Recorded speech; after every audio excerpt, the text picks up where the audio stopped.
le Sénégal, la diaspora d'Afrique et le monde et tous ceux qui auront le privilège de nous entendre.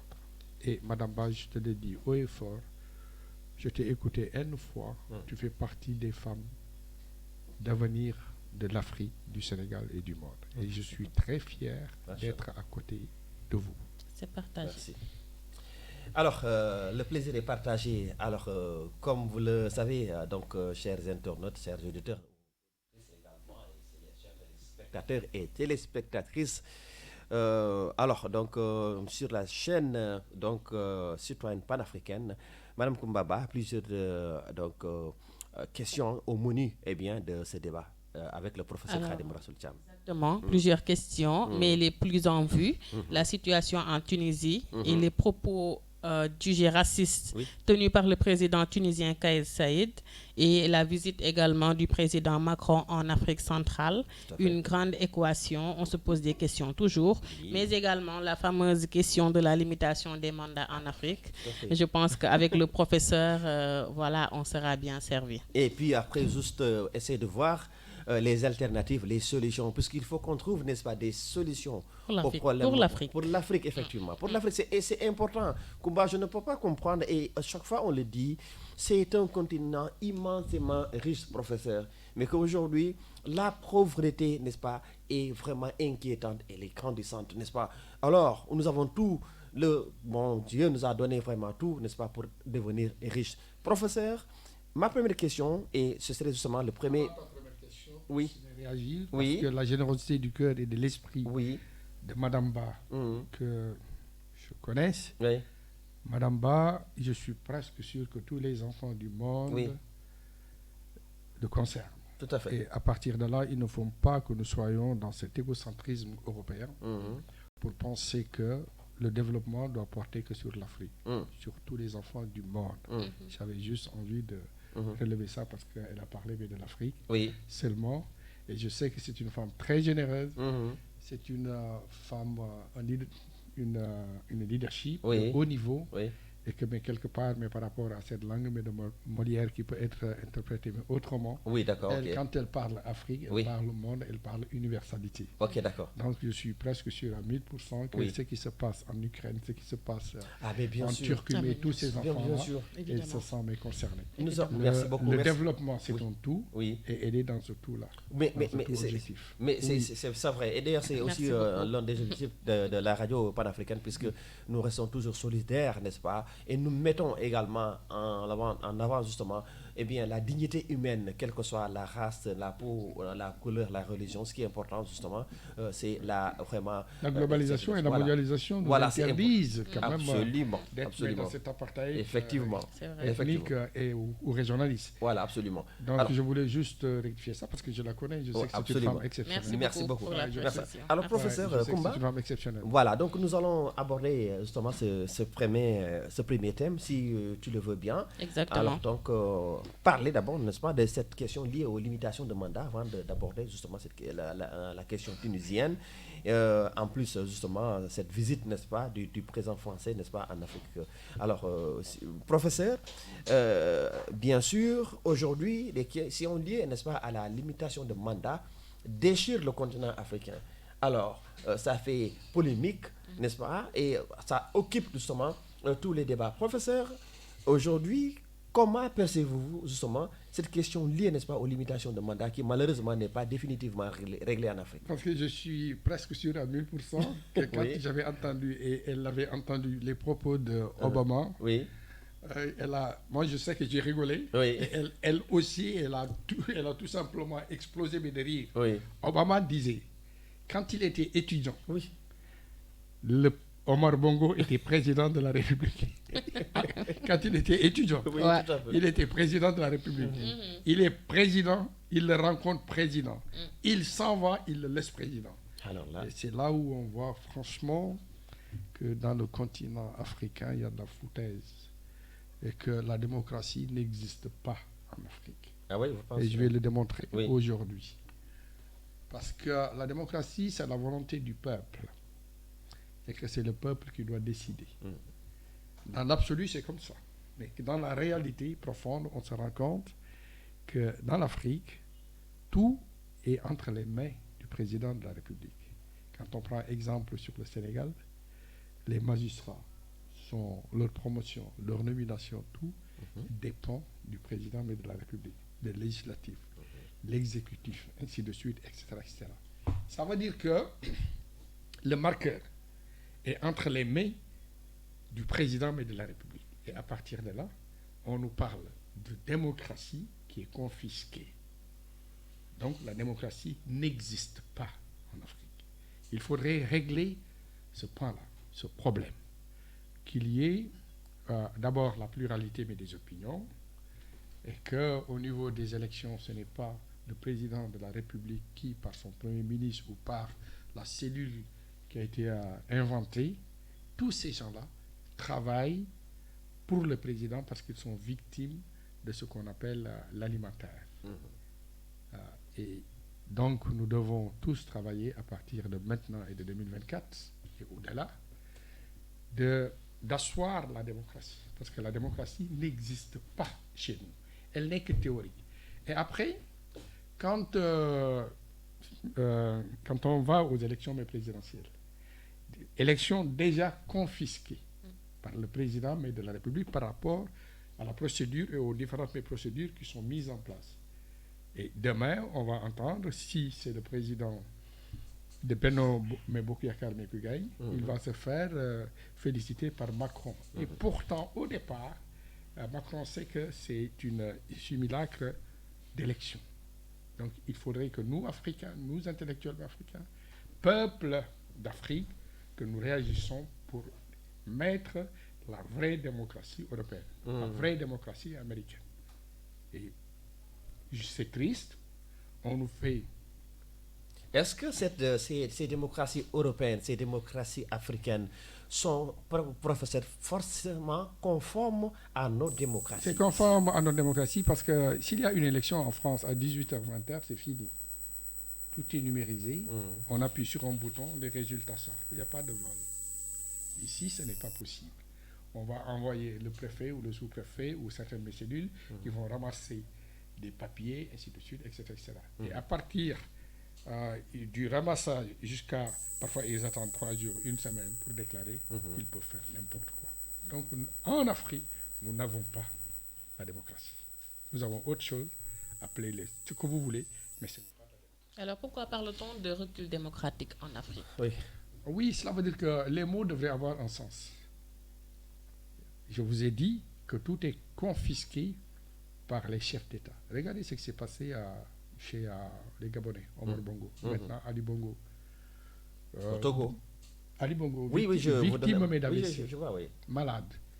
On a vu avec ses béquilles comment quelqu'un qui n'a pas tous ses réflexes, on accepte qu'il dirige un pays. C'est du n'importe quoi, c'est de la foutaise. La démocratie n'existe pas en Afrique. Il faut qu'on assume, qu'on comprenne ce qui nous arrive pour pouvoir le régler. En ce moment, qui organise les élections? Mais au Gabon aussi, excusez-moi, on peut dire qu'il y a une dose de dictature dans la façon de gérer. Mais c'est pour ça que je dis, tu es en train de conforter ce que je dis, il n'y a pas de démocratie.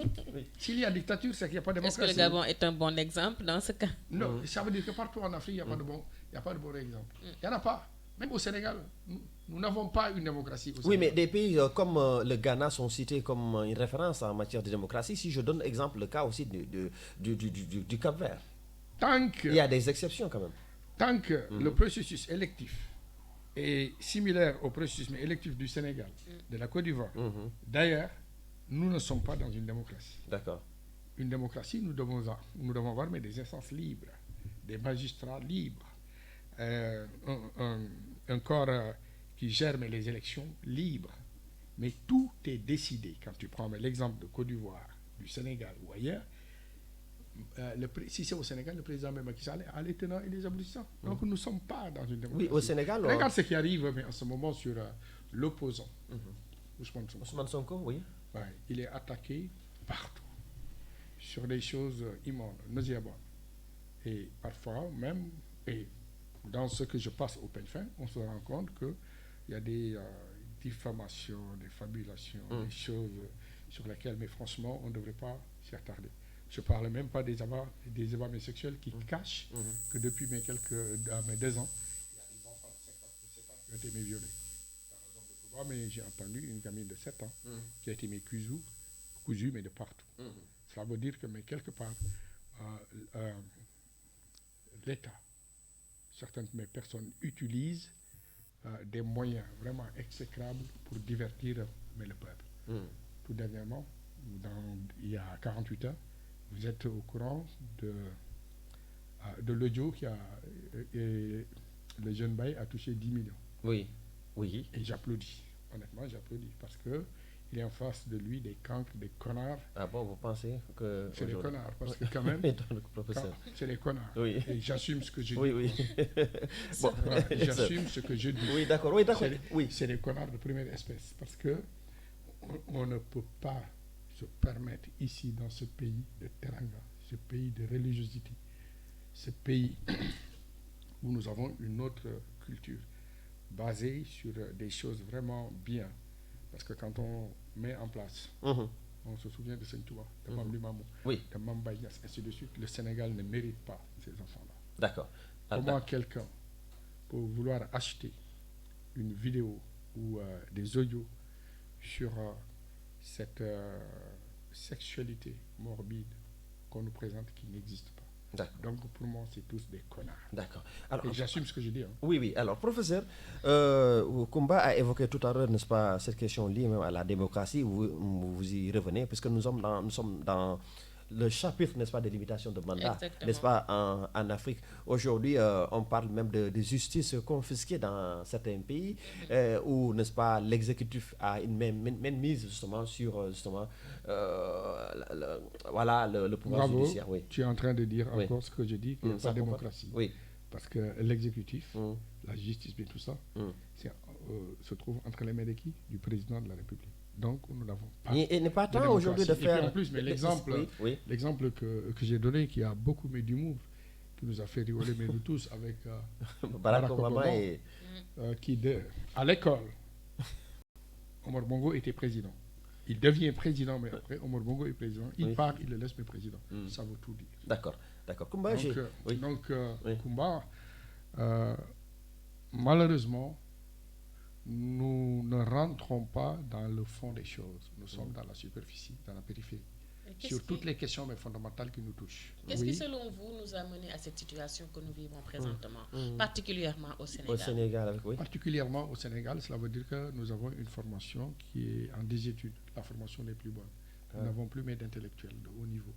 Parce que ici, depuis que je suis arrivé, je vois qu'il y a des gens qui font mes 4 ans à l'université ou dans des instituts. Ils ne font qu'apprendre leurs leçons par cœur et réciter. Après, on dit que ce sont des intellectuels. Des gens qui n'ont jamais lu de livres, mais de leur vie.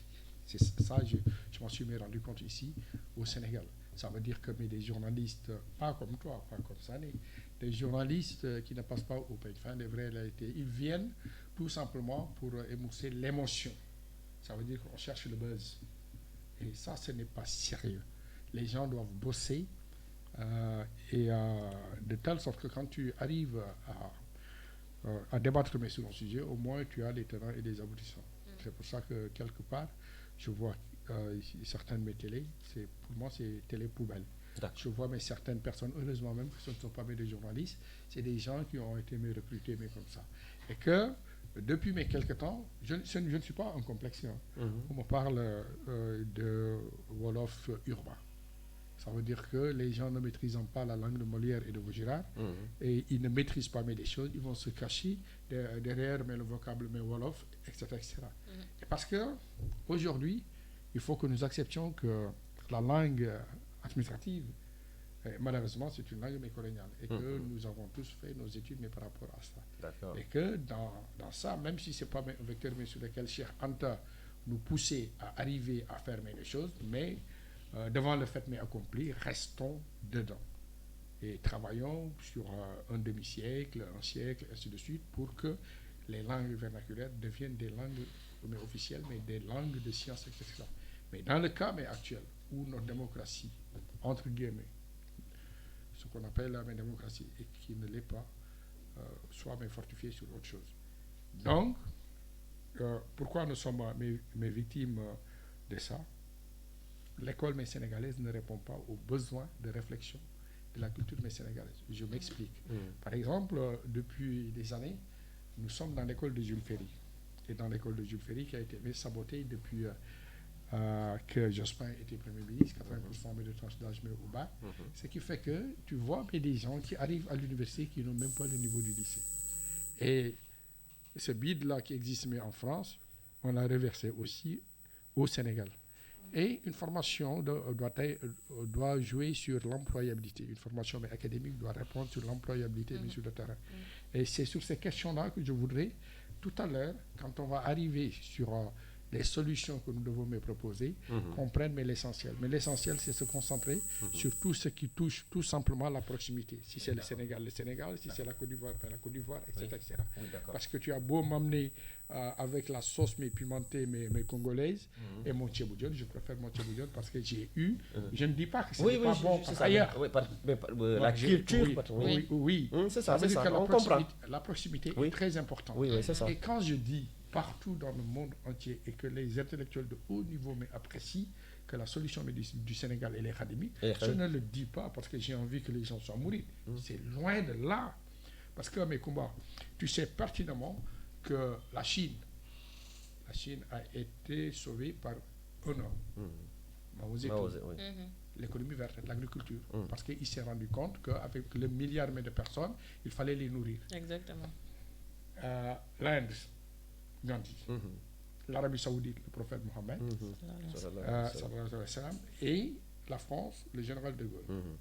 Aujourd'hui, je ne vais pas m'invectiver, mais lui, il fait partie des piliers de l'économie africaine. D'accord. Et au Sénégal, quand j'ai choisi mes Seigne Touba, parce qu'il y a des vecteurs sur lesquels Seigne Touba et sa famille ont fait des choses.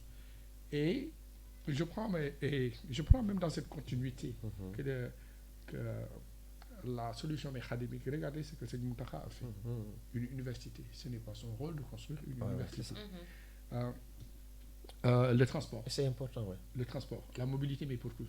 Qui a fait ça? Serigne Mourtada Mbacké.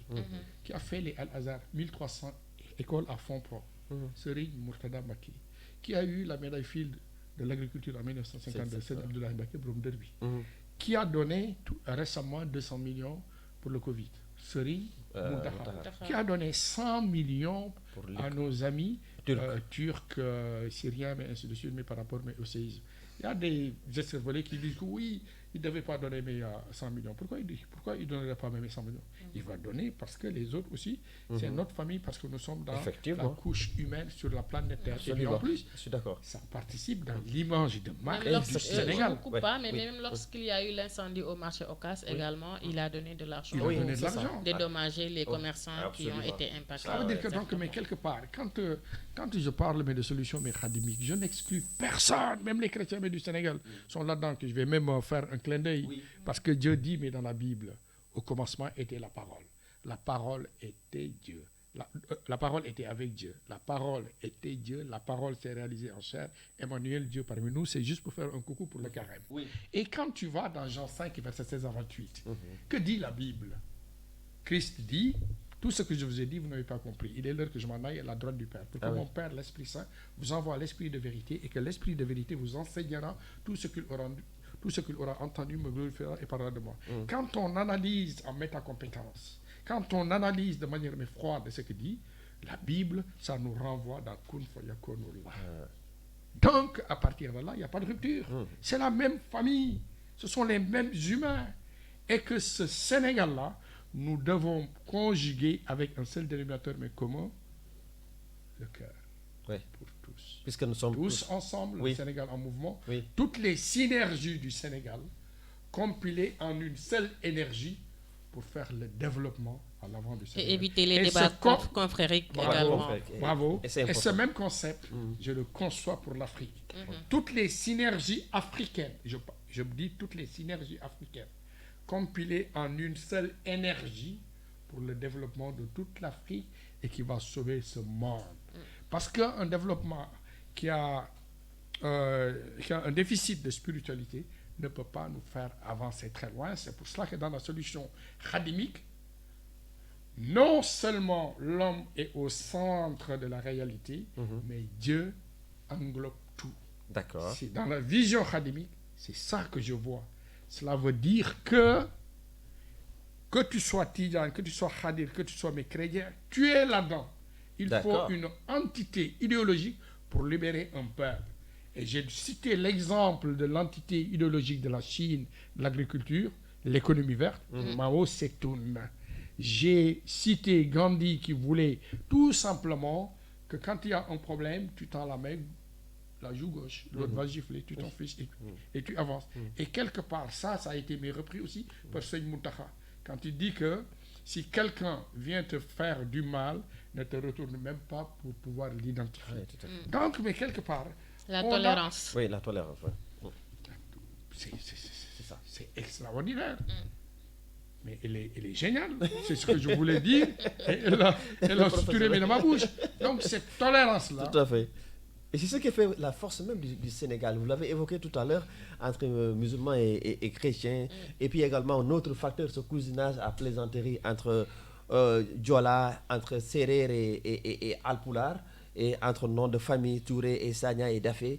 Vous voyez. Et autre facteur que vous venez de citer, professeur, il s'agit bien sûr, non seulement de ce Sénégal, ces relations étroites qui existaient, en tout cas ces bonnes relations entre Serigne Fallou et le président Senghor. Et vous voyez, et vraiment l'engagement aussi de Monseigneur Théodore Adrien Sarr et l'abbé Jacques Seck, que moi j'adore beaucoup. Et vous avez parfaitement raison d'évoquer ces aspects qui sont assez importants et qui font aussi la force du Sénégal. Très bien. Et puis en plus, tu sais, ce que tu dis, mais c'est vrai. Mais ce n'est pas seulement une spécificité sénégalaise. Nous sommes tellement égocentriques en pensant que ce cousinage médono existe seulement chez nous. Ça existe dans toute l'Afrique. Oui, bien sûr. Donc ça, j'ai vu qu'entre Burkinabé et Ivoirien, c'est autre chose. Mais c'est formidable. Donc voilà, clin d'œil à notre technicien également, Emmanuel Didjelas. Plus connu sous le nom de DJ Las, lui aussi, il est chrétien. Oui, il est chrétien. D'accord. Attendez, il ne faut pas qu'il nous oublie pour le Ngalar. Hein. Je pense que c'est ce fameux Ngalar Emmanuel, ce jour-là, on va... Oui, là, on ne va pas le lâcher. Hein. Ok, d'accord, très bien. Alors, et puis en plus, même ce Ngalar. Oui. Mais tu vois que, mais franchement, au Sénégal, nous sommes géniaux. Ça veut dire que quand je vois mes amis, mes parents, mes chrétiens, même du Sénégal, pendant le carême, ça te donne même envie d'être mes chrétiens. Parce qu'il n'y a pas de rupture.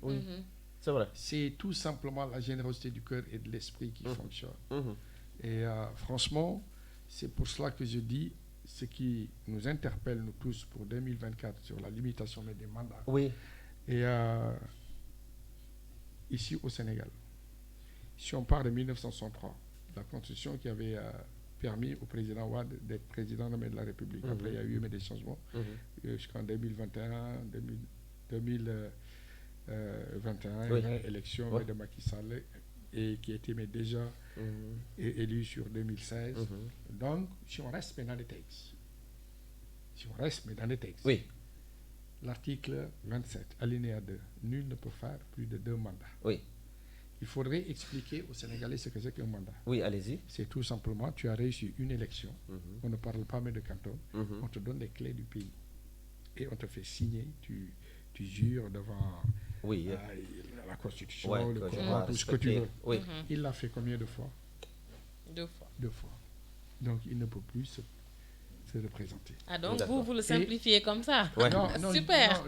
Non, j'irai même plus loin. Parce qu'aujourd'hui, je vais te faire plaisir d'utiliser le raisonnement de l'arithmosophie. Oui, justement, l'arithmosophie, c'est une métascience qui combine les mathématiques et la philosophie. Et quand on dit mais la philosophie, il y a d'autres vecteurs sur lesquels on se base pour faire des analyses sur lesquelles celui qui est censé pour comprendre ce qu'on dit, mais c'est juste. En 1982, ton grand-père, Cheikh Anta Diop, qui est là, qui est une éminence grise, tu le sais, tu es respecté dans le monde entier quand tu circules en Afrique. Le fait que tu viennes de Cheikh Anta, tout le monde est content de te voir. Cheikh Anta avait dit en 1982, 30 ans après 82, c'est lui qui va remplacer le président Wade. Lui, il va subir 3 morts. La mort sociale, la mort politique et la mort physique. Et celui-là, il a intérêt tout simplement à respecter la Constitution. S'il ne le fait pas, ces 3 morts lui incomberont. La première mort, la mort sociale, c'est quoi? Les enfants vont dire, tout ce qu'il va dire, les enfants vont dire, il raconte des inepties, des conneries. La mort politique, il va chasser ses alliés pour faire venir ses adversaires. Et s'il s'entête, c'est la troisième mort, la mort physique. 1982, Cheikh Anta, dans sa démonstration d'arithmosophie, dit clairement qu'Abdoulaye Wade sera président, mais du Sénégal. 82, Wade n'était pas président. Il est devenu président. 1982 plus 30, c'est 2012. Et c'est en 2012 que Macky Sall est venu. Maintenant, je vais te montrer mes 5 doigts. 1, 2, 3, 4, 5. Pourquoi 5? Parce que la base de numération du Sénégal est 5. Ben, ñaar, ñett, ñeent, juróom. At, ben. Ainsi de suite. La base de numération du Sénégal, c'est 5. Donc, tu vois ça. Ça, c'est une funiculaire en mathématiques. 1, 2, 3, 4. Ces 4 doigts se trouvent sur la même funiculaire, la même corde. Le plus petit, Senghor était petit. Abdou Diouf, Abdoulaye Wade, Macky Sall. Est-ce que tu suis? Oui. 1, 2, 3, 4. 4 fois 5, 20. Senghor a fait 20 ans. Qui l'a remplacé? Son premier ministre a fait 20 ans. Il reste 1, 2, 3. 3 fois 4, 12. Abdoulaye Wade était programmé pour faire 2 fois 5 ans. Il a fait son premier mandat 5 ans. Il a changé la constitution pour faire 7 ans. Ça fait 12. 7 plus 5, ça fait 12. La clé de l'arithmosophie, pour que tu comprennes que ce que je dis c'est vrai, c'est celui-là que Cheikh Anta avait ciblé. 20 plus 20, 40. Plus 12, 52. Macky Sall est arrivé à l'âge de 52 ans pour prendre le pouvoir. Donc, aujourd'hui, pourquoi nous sommes dans l'ère de Ousmane? Les deux là, 20 plus 20, ça fait 40. 40 signifie le prophète Mohammed. 40. Il a eu la révélation de Dieu à l'âge de 40. Il reste 3. 3 fois 4, il reste 3. Et le cycle ici, c'était 4 fois 5, 20. 1, 2, 3. 23 ans. Le prophète Mohammed est mort à l'âge de 63 ans. Il a travaillé pour Allah pendant 23 ans. Donc quand il est mort, les 3 Swahaba, Abou Bakr, Omar, Ousmane. Donc nous sommes dans l'ère de Ousmane. C'est là où je dis, il faudrait mais nécessairement que ceux qui sont dans ce pays, ceux qui dirigent le pays, qu'ils fassent attention, surtout le président Macky Sall. Tout ce qu'on voit depuis quelque temps ne devrait pas être accepté dans notre pseudo-démocratie. C'est des supputations, c'est des attaques nauséabondes. Pas plus tard que ce matin, vous avez entendu la famille Dupont dire qu'ils n'ont jamais été victimes d'un sursaut de vol de foncier de Ousmane Sonko. Ils ont même avoué que Ousmane Sonko, quand il disait le vieux qui devait lui donner de l'argent, c'est le vieux Dupont. Et donc, à partir de là, est-ce que nous, Sénégalais, nous devons accepter à continuer que depuis plus de 3 ans, que Ousmane Sonko soit tout le temps victime de choses nauséabondes que nous voyons tous? Je vous dis une chose aujourd'hui et je l'assume. Oui, allez-y. Et je l'assume. Les Sénégalais ont intérêt à entrer en masse dans la dynamique de Ousmane Sonko. Oui, parce que la solution, je vous ai dit, moi je l'ai toujours dit, que la solution elle est khadimique. Oui, et quand je dis que la solution elle est khadimique, c'est une chaîne. Oui, je vois, c'est une chaîne. Et dans cette chaîne, le premier maillon positif pour les Sénégalais, c'est Sonko, c'est Ousmane Sonko. Et sur quelle base? Déjà en 2014 qu'il est rentré dans la politique. Par ce biais-là que nous connaissons tous. Et depuis que le Sénégal est le Sénégal, avez-vous déjà vu un seul homme politique qui a subi autant d'assauts que lui? Si on parle objectif. Si on parle froidement et que nous sommes des gens sincères et que nous vivons dans la vérité, ce que Ousmane Sonko est en train de subir est anormal. est anormal à plusieurs points de vue. Les deux qui sont mis sur la table, qui est l'accusation mais de viol, je l'ai dit, je l'ai démontré. Avez-vous déjà entendu ou vu sur cette planète Terre une femme organiser son propre viol? Avez-vous entendu ça? Pas du tout. Avez-vous... Pas du tout. Non, mais je continue parce que c'est important. Oui. Si j'ai 2 pistolets comme ça, est-ce que je peux ouvrir ma braquette pour sortir mon doki? Non et non et non. Après, quand on regarde les rapports de la gendarmerie, quand on regarde l'attestation médicale du gynécologue, toutes ces choses-là montrent que vraiment c'est indécent de poursuivre un innocent. Ça, c'est le premier point. Oui, l'affaire Prodac. Oui. Mais à moins que les gens soient vraiment fous, cette affaire a été jugée. Cette affaire de diffamation a été jugée. Non, je ne parle pas de ça. Cette affaire a été jugée. Il y a un journal qui a été bien condamné, As. Donc, quand une affaire a été actée, jugée, moi j'en parle, je fais de la diffamation? Non, je fais du dénigrement. Et si c'est un politicien, c'est un dénigrement politique ou politicien. Et en tant que politique, j'ai le droit.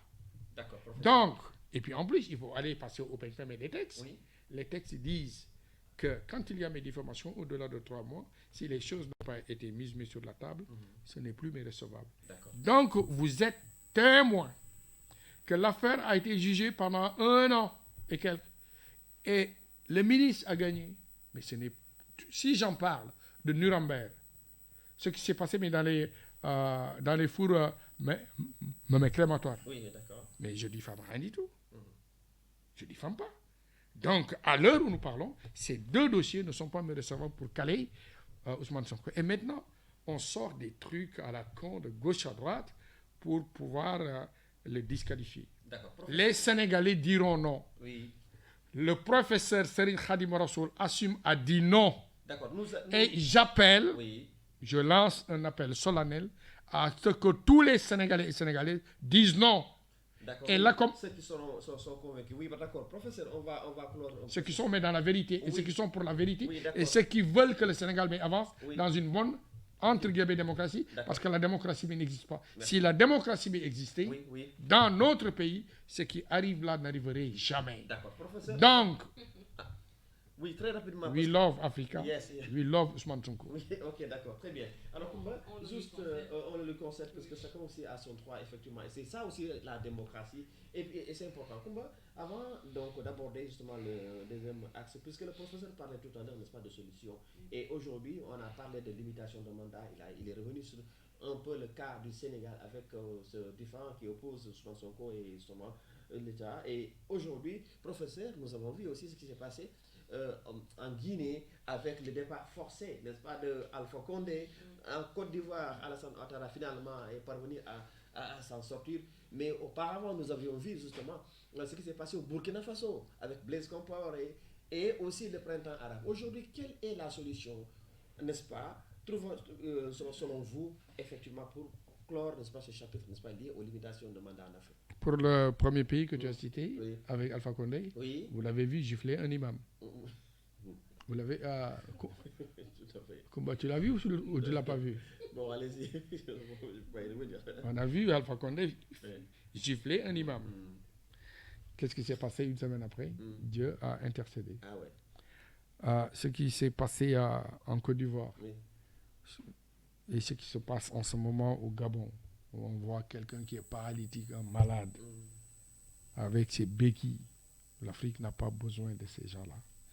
La solution pour l'Afrique, il faut nécessairement que les jeunes Africains et que les intellectuels africains fassent tout pour qu'il y ait de la démocratie comme les démocraties que nous voyons mais ailleurs. Cela veut dire que la séparation de beaucoup de choses et que dans ce qui nous concerne au Sénégal, d'ici un quart de siècle, nous devons travailler sur 2 vecteurs. D'accord, lesquels? La santé. Il faut que les Sénégalais ait accès à une santé mais de qualité, il faut que les gens puissent manger à leur faim correctement. Si on parvient à régler, comme dit beaucoup de Sénégalais, et je vais le dire en Wolof, dundu bi cher na faji bi baaxul. C'est vrai. Ouais. Et à partir de là, après, on peut rêver aller très loin. Et maintenant, quelles sont les solutions mais techniques? Parce que là, c'est le constat. Les solutions mais techniques. Quand on regarde ce qui se passe au Sénégal, nous avons des salaires catastrophiques. Et que nous devons sortir du modèle de calcul des salaires qui est basé sur le taux de croissance. Et que les vecteurs que les Européens ont, nous n'avons pas ça. Parce qu'eux, ils ont un champ de vecteurs sur lequel ils peuvent créer beaucoup d'accélérateurs, mais de croissance. Mais nous, on a un seul vecteur sur lequel nous pouvons nous baser pour créer de la croissance. Ce seul vecteur, c'est la masse salariale. Non seulement les salaires sont catastrophiques, mais même vous, journalistes, vous n'êtes pas payés à l'heure. Vous restez 2, 3, 4 mois sans être payé, vous n'avez pas la possibilité de partir. C'est difficile. C'est très difficile. Ouais. Maintenant, imaginons que ceux qui dirigent l'Afrique m'écoutent. On sort carrément du cadre de calcul des salaires à l'européenne, basé sur le taux d'inflation, et ainsi de suite. On va créer des salaires médians. Oui, lesquels? Comment? Les salaires médians. Cela veut dire que quand tu vois mes combats, une jeune comme ça, imaginons, pour vous montrer que c'est tellement catastrophique, on lui donne un salaire de 200 000, 300 000. S'il n'y a que Kumba qui bosse et que son mari ne bosse pas, ce n'est pas possible. Parce que le loyer dans la périphérie tourne aux alentours de 100 000 à 150 000. S'ils ont un enfant, il faut qu'ils payent bien la nounou, etc. Donc, même 2 salaires, c'est pas bien.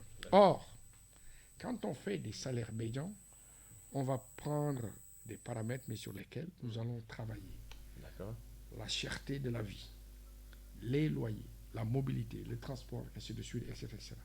Et quand on va calculer ça, on peut le savoir combien ça va coûter aux travailleurs. Et on y rajoute la plus-value qu'elle apporte dans son travail. Et quand j'ai fait les calculs sur 50 000 jeunes, ça fait 11 milliards de plus par mois. Mais 11 milliards de plus par mois. Tu as un stylo, je sais que tu es forte en littérature, mais pas en maths. Pour faire une maison, Kumba, il y a 7 corps de métier.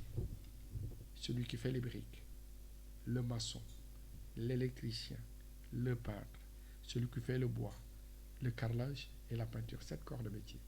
Dans chaque corps de métier, il y a au moins 4 personnes. 7 fois 4, 28. Fois 50 000, ça fait 1 400 000 emplois. Ça veut dire que quelque part, l'État doit faire des actions pour essayer de tromper l'économie en matière positive, dans une croissance mais positive. C'est comme ça qu'on construit le développement et qu'on crée de la croissance. Parce que tant que tu ne donnes pas de l'assurance et du rêve à ta jeunesse, tu ne peux pas faire de développement. Les gens sont fatigués. Le Sénégal, si vous voulez qu'on reste sur ce cadre-là pour travailler, le Sénégal construit, fabrique des travailleurs pauvres, des travailleurs dépressifs. Parce qu'avant la fin du mois, ce que vous gagnez, c'est terminé. Donc vous êtes dans un éternel cycle de burn-out, de dépression.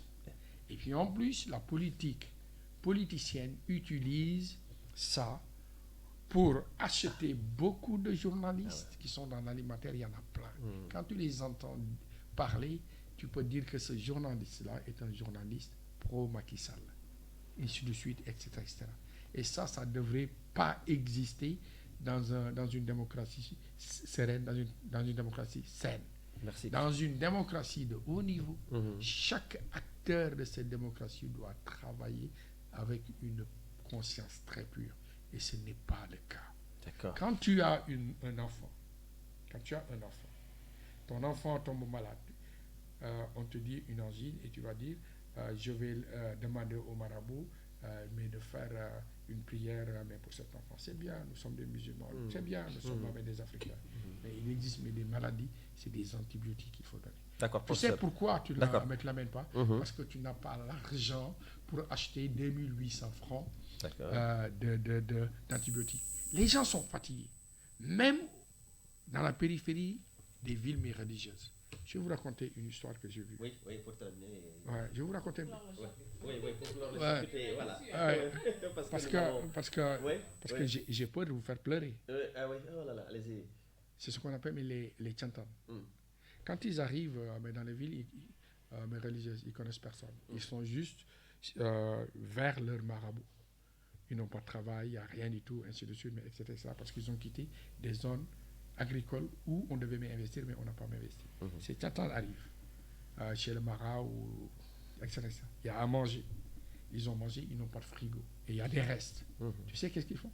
Ils mettent les restes dans des sacs poubelles. Arrivés chez eux, ils vont mettre de l'eau pour laver ça et le sécher. C'est ce Sénégal-là que nous avons en ce moment. Moi, ça m'a fait très mal, mais je n'y peux absolument rien parce que quand il y a des gens qui confondent le budget de l'État et leur poche, qui volent, tout dernièrement, il y a 2 jours, vous avez entendu votre collègue, homme de médias, Bougane Gueye, quand il a épinglé un ministre. Très bien. Toi, tu es une bonne journaliste parce que tu es dans le factuel, tu dis les noms. 98 milliards. Après, mais tout de suite, après, on a eu d'autres informations. Quelqu'un qui parle de 42 maisons qu'il a, 19 immeubles, 16 milliards qu'ils ont, ainsi de suite, etc. Tout ça, ce sont c'est pas normal dans un pays assez pauvre. Et à côté de ça, professeur, et à côté de ça, les fonds mais Covid. Oui, malheureusement, qui font également objet de débat. Mais combien ils ont accepté qu'ils ont volé? 7 milliards. 7 milliards. Et puis en plus, là où le bas blesse, ils disent que 7 milliards, c'est rien du tout. 7 milliards, Madame Ba, je vais te dire une chose.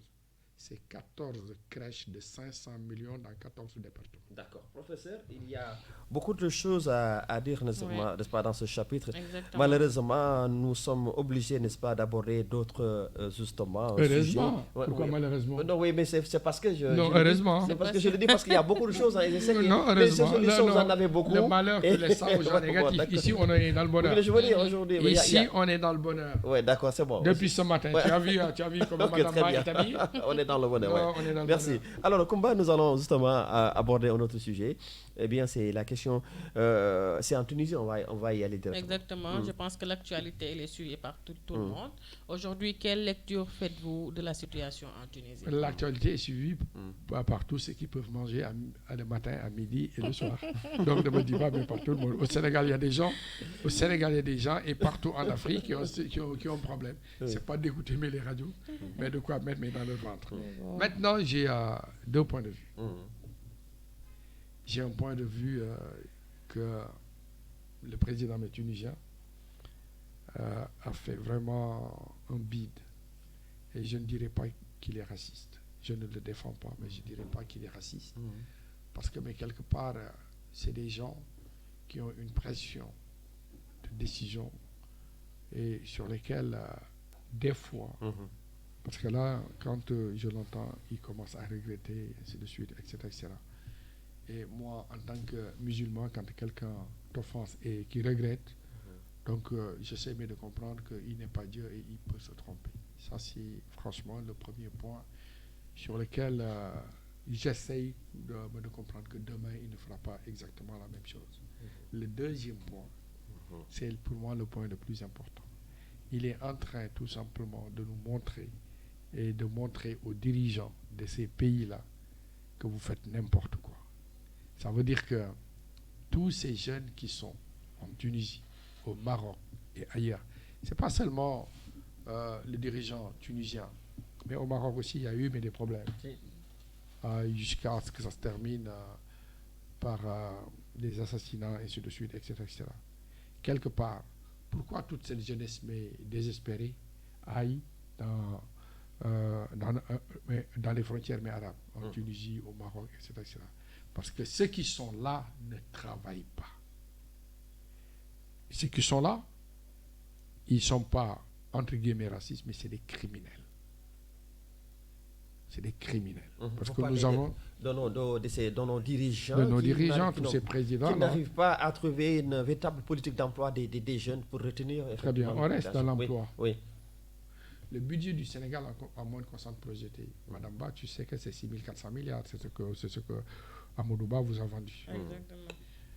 Madame Ba, si je prends 10% du budget du Sénégal, je vais faire les calculs rapidement pour toi.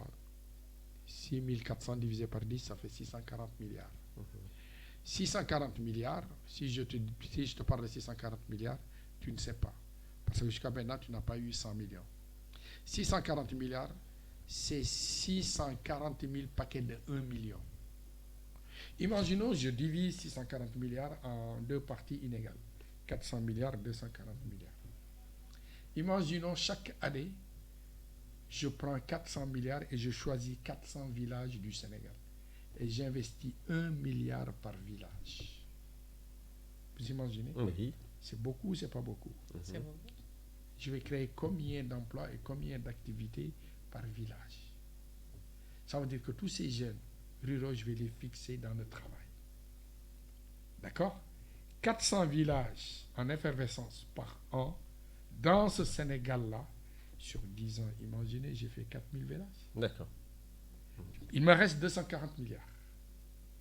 240 milliards, je répète encore, 1 milliard égale 1000 millions. Donc, 240 milliards, ça fait 240 000 femmes comme Madame Ba. Madame Ba, tu as une tante ou une soeur ou une badiane qui vend du poisson, ou une amie de la proximité qui vend du poisson. Cette dame-là utilise 50 000 pour acheter son poisson. Et avec 50 000, il vend, il nourrit sa famille. Imagine cette femme-là. Parce que moi, j'ai constaté que dans l'économie africaine, dans l'économie sénégalaise, les femmes sont absentes. N'iront pas très loin. Si je prends 1 million, je donne à Madame Ba, qui a fait des activités salariales de proximité génératrices de ressources. Elle aura du bénéfice ou elle n'aura pas de bénéfice. Voici, naturellement. La femme sénégalaise, à qui je donne 1 million, qui avait un budget de fonctionnement de 50 000, elle aura de l'argent ou elle n'aura pas de l'argent? Si. Elle aura-t-elle la possibilité de créer des salaires? Parce qu'avec 50 000, elle s'en sort. Avec 1 million, elle peut faire travailler d'autres femmes. D'accord. Professeur, non, ne me dis pas, mais professeur, attends. Oui, je voulais juste dire que je t'ai dit 200, ces propositions, est-ce que vous les avez soumises à nos autorités pour qu'ils puissent... Question sur question, laisse-moi développer ça. Oui, on a aussi d'autres points. Parce que c'est tellement intéressant. Oui. 240 000 personnes, à raison que chaque personne va ramener 5 personnes. Cela veut dire que si je prends juste mes 200 000, ça fait 1 million de personnes qui auront un taf au Sénégal, qui auront un taf en Afrique. Oui, je te laisse continuer. Si je voulais juste dire, vous avez donné des propositions assez intéressantes. Oui, mais c'est important aujourd'hui aussi que ces solutions soient aussi... Est-ce que vous avez... Ma question est de savoir, est-ce que vous avez saisi quelque part nos autorités pour effectivement leur proposer de telles solutions qui sont assez importantes pour nous? Combien de fois tu m'as entendu, toi, en tant que journaliste? Plusieurs fois. Très bien. Et ces gens-là... C'est dommage alors. Et ces gens-là, ils ont... C'est dommage. Alors, là, tu es en train de commenter. Tu m'as posé une question. Laisse-moi le temps de terminer. Oui, oui. Très bien. Cela veut dire que ces gens sont tellement égoïstes et lâches qu'ils ne pensent qu'à leur pense. Ils se nourrissent des deniers de l'État. Ils volent l'argent du pays. Et toute personne qui se lèvent pour dire que c'est des voleurs, ils feront tout pour te mettre en prison. D'accord. Et c'est pour cela que il y a de braves Sénégalais, comme Ousmane Sonko, comme Pape Ndiaye, qui vient d'être arrêté, comme Pape Alénian, ainsi de suite, etc. C'est pour ça que, mais quelque part, tu vois des Sénégalais, je dis, mais c'est pas possible, ils sont malades ou pas? Dans une télé, j'ai été interviewé sur les insulteurs de la République. Et ils essayent de me dire que Ousmane Sonko a un insulteur qui s'appelle Hassan Diouf. Ainsi de suite. J'ai dit, mais vous êtes malade. Hassan Diouf n'est même pas d'Ousmane Sonko. Il est du PDS. Et puis en plus, je leur dis, vous voyez Hassan Diouf et vous ne voyez pas les insulteurs qui ont des 4x4. Ça veut dire que la promotion... Et ce qui même incite aussi à la violence. À la violence. Et puis en plus, mais au Sénégal... Dans tous les cas, donc on ne fait pas de... Mais il y a combien de personnes qui ont eu la promotion d'insulteurs pour être ministre? Vous les connaissez? Oui, il y a des personnes qui... voilà. D'accord. Donc, mais à partir de là, oui. Il y a des gens qui ne peuvent pas avoir la forme de dire les choses. D'accord. La forme. Mais quand tu regardes le fond, ce qu'ils disent, c'est vrai. Quand Hassan Diouf dit qu'il y a des voleurs, il y a des gens qui confondent le budget de l'État et leur poste, c'est une réalité. D'accord. Pourquoi c'est une réalité? Oui. Les 98 milliards que Bougane vient de dénoncer, les 71 milliards qu'une autre chroniqueuse a parlé dans et même l'affaire Prodac également, avec les 94 milliards. Oui. Les fonds Covid. Oui, Covid, il y a tout, donc c'est important. Donc soyons sérieux. Oui, tout à fait. Aujourd'hui, les gens sont fatigués. D'accord, professeur. Et dans les solutions, il faut travailler dans le sens que les Africains puissent manger à leur faim. Quand ils sont malades, ils sont soignés. D'accord. Tout le reste, c'est la foutaise. Voilà, cette question donc tunisienne nous préoccupe. Les réactions de nos dirigeants Koumba. Le ministre des Affaires étrangères, Aïssata Tall Sall, a réagi à travers un communiqué pour justement dénoncer, mais également annoncer un certain nombre de mesures. Une série de crises, n'est-ce pas, a été mise, n'est-ce pas, proposée par l'ambassade du Sénégal en Tunisie, et que éventuellement des rapatriements de Sénégalais et vivants. Certains pays aussi l'ont fait, tels que la Guinée. Voilà, donc parlons de ces réactions africaines vis-à-vis de cela. Nous avons parlé des questions sénégalaises, oui certes, mais en plus à côté aussi, le Sénégal étant un pays africain, mais que d'autres problèmes existent, n'est-ce pas, ailleurs, il faut qu'on en parle. La solution, c'est que ceux qui dirigent l'Afrique, si c'est dans le cas du Sénégal, ceux qui nous dirigent, il faut qu'ils cessent de voler. S'ils volent, il n'y aura plus de Sénégalais ailleurs. Avec l'argent qu'ils ont volé, si c'est investi au Sénégal, les jeunes Sénégalais... On parle de dynamique d'intégration africaine, d'unité africaine. Vous voyez ces figures emblématiques qui sont tout juste derrière nous. Vous l'avez dit tout à l'heure, cher Anta. Tu n'as pas commenté ce que j'ai dit. Non, mais parce que ça veut dire que, même si tu es journaliste, il faut que ces voleurs cessent de voler. Oui, et que l'argent reste dans notre pays. Et quand l'argent va rester dans notre pays et qu'il y ait des gens assez conséquents, les investissements seront faits et la jeunesse sénégalaise sera ici nommée dans ce pays. Vous savez, professeur, je suis d'accord avec vous. On est dans une dynamique, je parle d'intégration africaine et d'unité, puisque nous sommes dans une radio aussi panafricaine qui promeut l'intégration des peuples.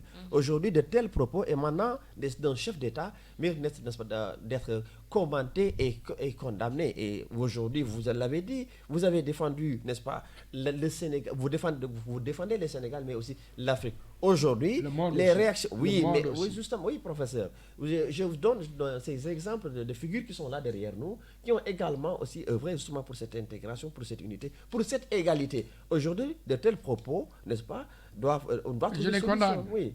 Je les condamne. Mais quelque part, comment il a fait un flashback de ce qu'il a dit, je ne vais pas m'attarder sur ce. Parce que quand il y a un problème, il y a la cause. La cause, c'est que tant qu'il y aura des voleurs au Sénégal, en Guinée, ailleurs sur le continent, la jeunesse africaine sera toujours en errance. La solution de ce problème, ce n'est pas de condamner seulement le président tunisien. La solution de ce problème, c'est de trouver une solution intra. Comment faire pour que ces voleurs ne volent plus les deniers de l'État? Comment faire pour que les investissements répondent aux besoins immédiats des Sénégalais? Tu veux que je te donne un exemple et on continue? Oui. Parce que tu as d'autres questions. Oui. Je vais te parler de l'investissement du stade Abdoulaye Wade. 139 milliards. Mais tu vois, il y aura combien de matchs par an? Maximum 3 matchs. Est-ce que c'est rentable? La réponse est non. Mais avec ces 139 milliards, moi j'aurais fait 4 universités de la taille de l'université de Serigne Mountakha. Une université de Serigne Mountakha reçoit 90 000 étudiants, fois 4, ça fait 360 000 étudiants, sans compter les profs et les instituts. C'est comme ça. Déjà, ceux qui sont là, dans le cas du Sénégal, ils font des investissements qui ne répondent pas aux besoins des Sénégalais. Et quand tu regardes le nombre de fonctionnaires milliardaires au Sénégal, moi personnellement, je suis ébahi. Parce que je ne connais aucune loi économétrique qui peut permettre à un fonctionnaire d'être milliardaire. Et comment se fait-il qu'eux, en tant que fonctionnaires, ils sont milliardaires et leur pays ne s'en sort pas? Oui, on s'en sort pas et on sent là, ça veut dire que donc là, il y a un grave problème. Effectivement. Et moi, demain, si celui de 2024 m'écoute, on va faire pas un audit des hommes, un audit de tous les biens qui existent au Sénégal. Tous les immeubles, je saurai tel immeuble, le nom, et ainsi de suite. Si je ne connais pas le nom, ça rentre dans le patrimoine du Sénégal. Et que tous ces fonctionnaires, si je vois une maison qui dépasse 50 millions, cette maison sera prise et versée dans le Sénégal. Je n'ai pas besoin de diminuer mes loyers. Toutes ces maisons-là qui n'appartiennent pas à ces gens-là, les Sénégalais qui n'ont pas de logement, je vais les transformer en logement social. Tout à fait. En logement social. Il y a tellement d'immeubles ici sur lesquels, demain, celui qui sera le président du Sénégal, s'il ne le fait pas pour moi, c'est un lâche. Ah oui, ça fait. C'est un lâche. Parce qu'il n'existe aucune loi économétrique qui peut permettre à un fonctionnaire d'être milliardaire. Donc, tous les immeubles du Sénégal seront audités. Si je connais le nom, le gars, il sera dans le Niouf en prison. Si je ne connais pas le nom, ces immeubles seront transformés en immeubles sociaux pour que toute cette jeunesse puisse avoir un logement. Et aucun logement de ces logements ne dépassera 50 000 francs CFA. J'irai encore plus loin pour booster l'économie sénégalaise et faire de telle sorte que le monde entier va venir au Sénégal pour chercher un emploi. Tu sais qu'est-ce que je vais faire? Oui. Je vais faire une ville verticale. C'est-à-dire?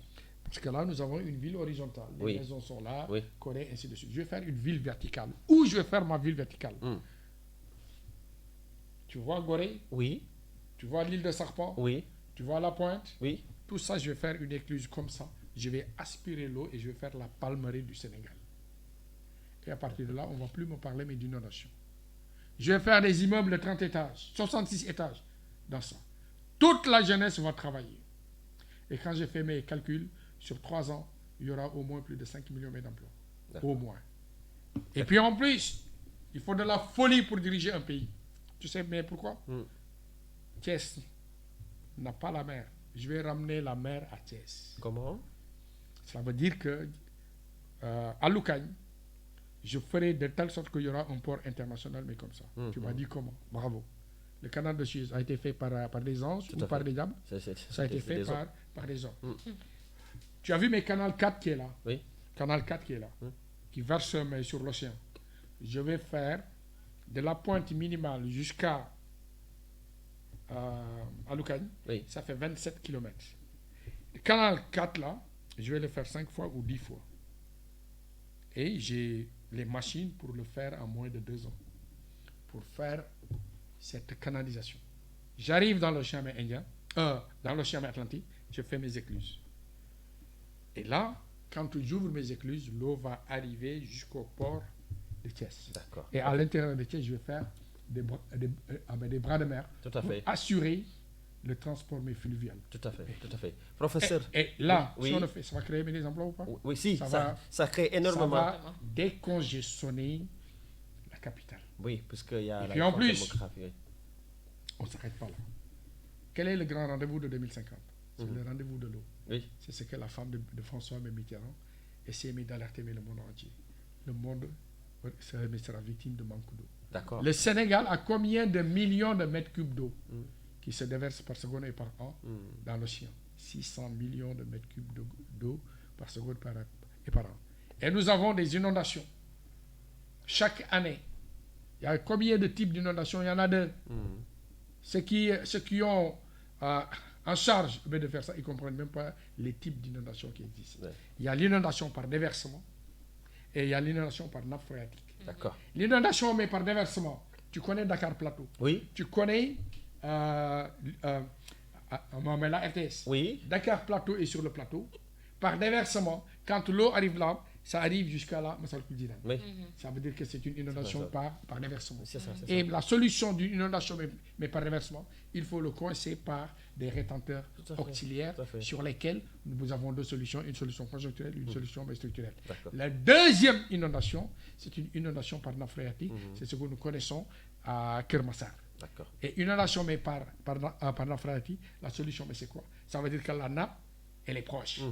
Donc, il faut fermer des forages, avoir ces tours-là, créer des étangs, faire de l'agriculture, mais avec ces tours-là, nous connaissons le volume d'eau qui se déverse au Sénégal par an. Quand tu calcules le volume que tu vas aspirer, tu vas faire de telle sorte que ça sera le volume d'eau qui se tombe plus 3 fois delta H que nous avons. Et à partir de là, il n'y aura plus d'inondation.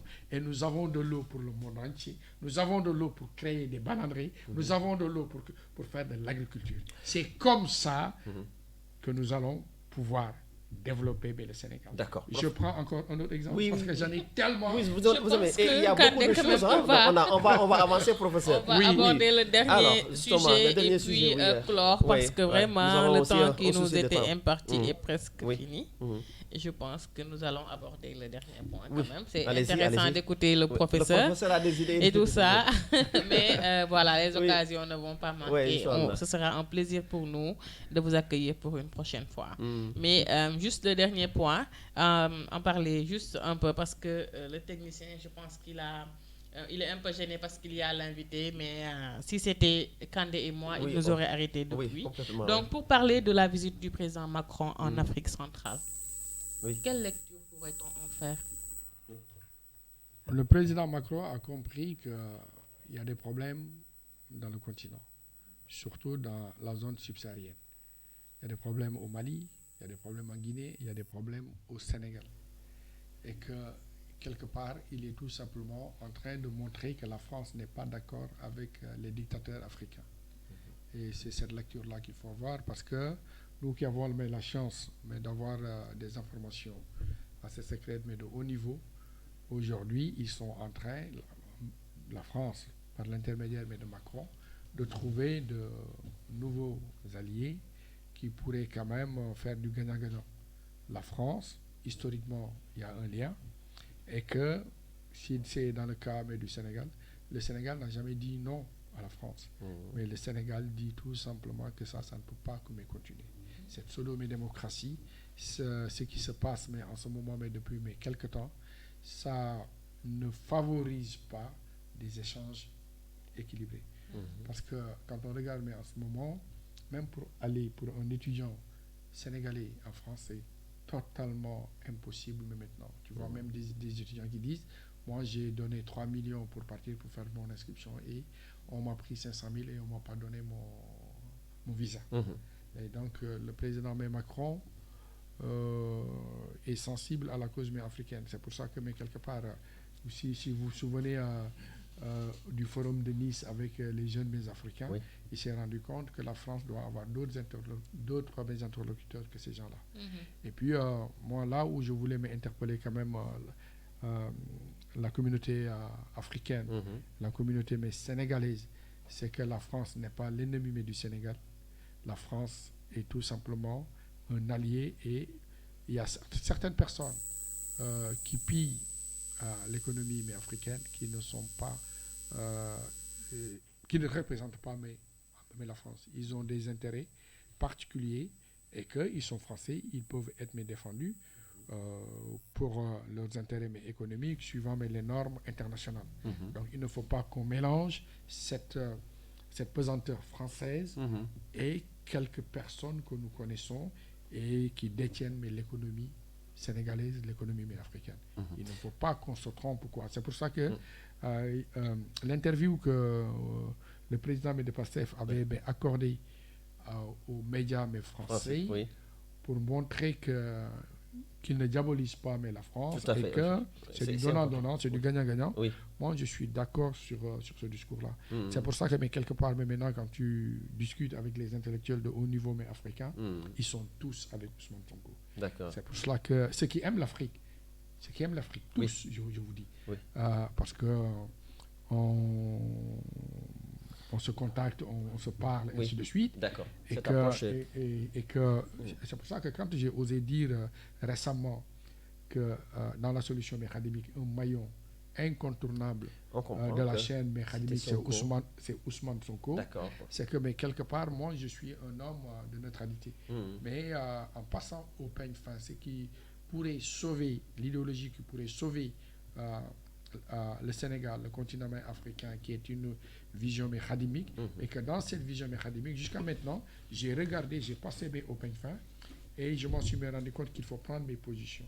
Le professeur Serigne Khadim Rassoul, professeur de classe exceptionnelle, a pris position pour Ousmane Sonko, et que j'appelle tous les Sénégalais et Sénégalaises. Ça c'est clair. J'appelle tous les Sénégalais et Sénégalaises d'accompagner le 16 Ousmane Sonko. D'accord. Et que si nous continuons dans cette logique-là jusqu'en 2024, je veux une victoire écrasante au premier tour. D'accord. On aurait pu décortiquer cette question, Kumba, sur la visite, n'est-ce pas, de Macron. Est-ce que certains enjeux également, puisque la France compte changer de stratégie, n'est-ce pas, de politique vis-à-vis de l'Afrique, voilà. Et aussi la présence militaire en Afrique, surtout au Mali, avec justement ce climat assez hostile, n'est-ce pas, de ces forces françaises, n'est-ce pas, contre certains Maliens, et aussi le Burkina Faso. Il y a aussi la présence, n'est-ce pas, russe. Kumba, nous arrivons au terme. Pourquoi tu ne parles pas dans ta conclusion de l'arythmosophie de Cheikh Anta, qui est claire, et que tous les Sénégalais doivent écouter ce grand-père. Mais vous l'avez dit tout à l'heure. Moi, je l'ai dit, mais toi, en tant que journaliste, il faudrait quand même pointer sur ça pour montrer... C'est ça notre rôle. C'est important. Oui, je suis d'accord. Pas seulement moi. Moi, maintenant, j'ai donné mon opinion. Je n'ai pas donné mon avis. Mon opinion, mais par rapport à ce qui va se passer en 2024, corrobore avec ce que Cheikh Anta Diop a dit, et que clairement, pour ce vent de changement, les Sénégalais doivent aller dans le sens de soutenir Ousmane Sonko. Merci, mais vous l'avez dit plusieurs fois, professeur, et nous allons continuer à soutenir et à parler, n'est-ce pas, de ces figures emblématiques, n'est-ce pas, que dans beaucoup de domaines. Professeur, merci, ça a été vraiment un immense plaisir. Je vous remercie. Et là, je suis venu de Touba. Parce que tout ce que tu me demandes avec Madame Ba aussi, que qui aime beaucoup le continent africain, qui aime le monde, qui respecte la vie, et que moi, je pense fondamentalement qu'en regardant et en voyant Madame Ba, que l'économie sénégalaise, l'économie africaine, doit remettre la femme africaine dans l'économie. Nous sommes au mois de mars en plus. Oui, le 8, le 8 mars, la journée de la femme. J'anticipe pour souhaiter à toutes les femmes africaines, à toutes les femmes de la planète, le bonheur, rien que le bonheur. Merci beaucoup. Et que ce vocable que vous avez, nous aimons tous l'Afrique. Et que tous les intellectuels africains sérieux aiment le président de PASTEF, Ousmane Sonko. Merci beaucoup. Merci. Alors, professeur Khadim Rassoul Thiam, Kumba Ba, nous arrivons au terme, n'est-ce pas, de cet entretien avec le professeur.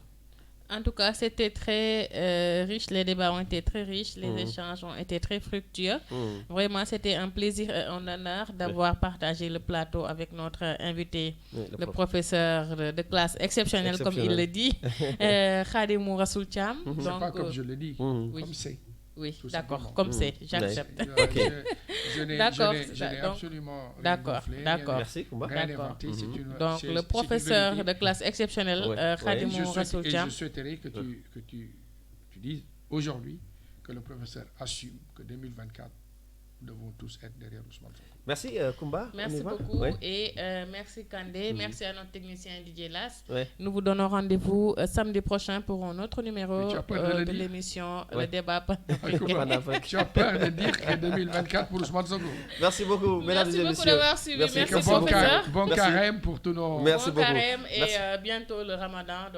Oui, Inch'Allah. Voilà. Oui, effectivement, je m'associe à vous également pour souhaiter bon carême pour notre... Oui, donc c'est Emma. Au commencement, Emma était la parole était avec Dieu, la parole était Dieu, la parole s'est réalisée en chair. Ousmane Sonko parmi nous. Alors, bon, carrément à donc, nos parents, donc l'ensemble de la communauté donc, chrétienne ici au Sénégal, puisque c'est aussi ça. Hein, donc, et puis, merci à vous également, Kumba Ba, justement, et au professeur pour nous avoir accordé cet entretien sur des questions extrêmement importantes, n'est-ce pas, de l'heure. Qui assume son soutien pour... Voilà donc... qui assume son soutien pour... Oui, donc Ousmane Sonko. Bien sûr. Professeur, voilà, merci. Parce que moi, j'aime pas l'injustice. Voilà, donc merci. Merci beaucoup, professeur. Merci beaucoup à Emma. Et vraiment, la radio citoyenne panafricaine donc, vous donne rendez-vous donc, la semaine prochaine. Donc, c'était le débat panafricain avec le professeur Seyni Khadim Rassoul Thiam, professeur, n'est-ce pas, de classe exceptionnelle. Passez d'excellents moments en compagnie de nos programmes. Au revoir. Au revoir.